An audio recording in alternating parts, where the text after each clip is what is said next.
Hello, friends of CTL. Welcome back to our final episode of Unpacking Neurodiversity, exploring neurodiversity resources at Stanford. As I write this intro, I keep trying to use cute little sayings like third time's the charm or last episode but not least episode. The reality, though, is I can't boil down this episode to just a saying or a catchphrase. We've explored a lot together. So let's keep that spirit of exploration going for one more episode. We're going to play a game of true or false with our friends and neurodiversity-focused academic coaches Melissa Tomas and Savannah Pham. Credit for the questions and the answers goes to the Neurodiversity for Dummies cheat sheet, which we've linked below in the description, and was written by John Marble, Khushbu Chabria, and Ranga Jayaraman. Jumping straight into it, question 1. Drum roll, please. True or false? How the brain functions varies widely in humans, and this is perfectly normal. A big true. That's one of the premises of our neurodiversity-focused programs. That's why we call it neurodiversity, because we really want to normalize and recognize the fact that there is such diversity in our world, in our brains and our bodies, and it impacts how we learn and relate to ourselves and our environment. So yeah, different is different. It's not bad. It's actually very normal, and that's important.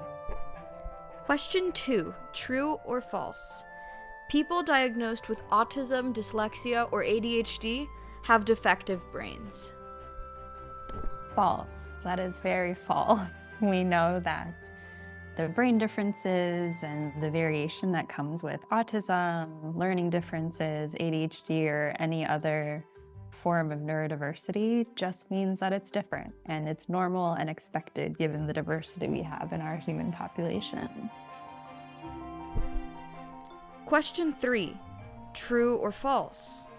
At least 1 in 5 people have brains that work differently than most. Oh my goodness, 1 in 5. So that's like 25%-ish. Huge. That's 25%, right? Like out of 100 people, that's 25 people. From what in your I've read, class. it's about 15 to 20% of the human population is likely to be neurodiverse, even if they are never diagnosed with it. That's very cool. Question 4. True or false?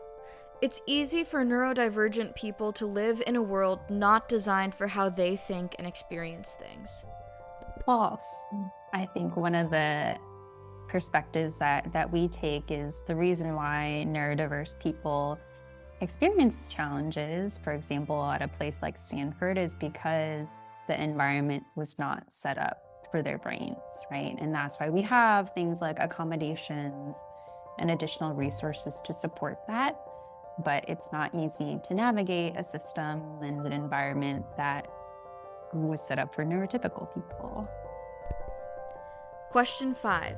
Last question. True or false? Using compassion and curiosity, you can develop a better understanding of others that are different from you.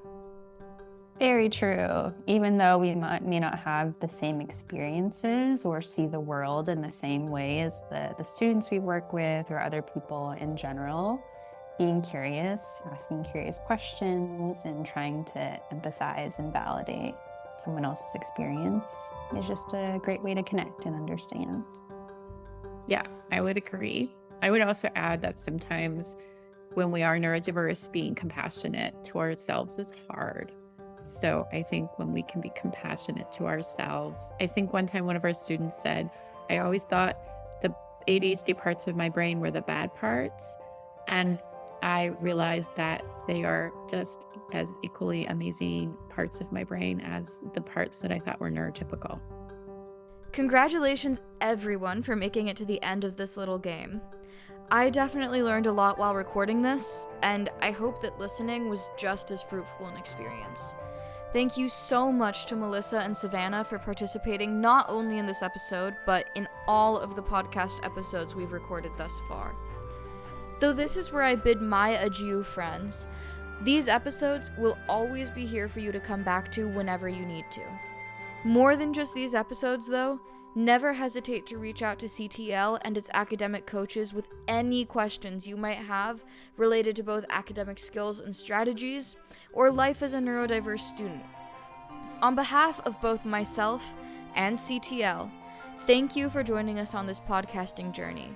But make sure to keep up to date with us by following at Stanford CTL Student Learning on Instagram and keeping your ears open and your eyes peeled for any upcoming CTL events.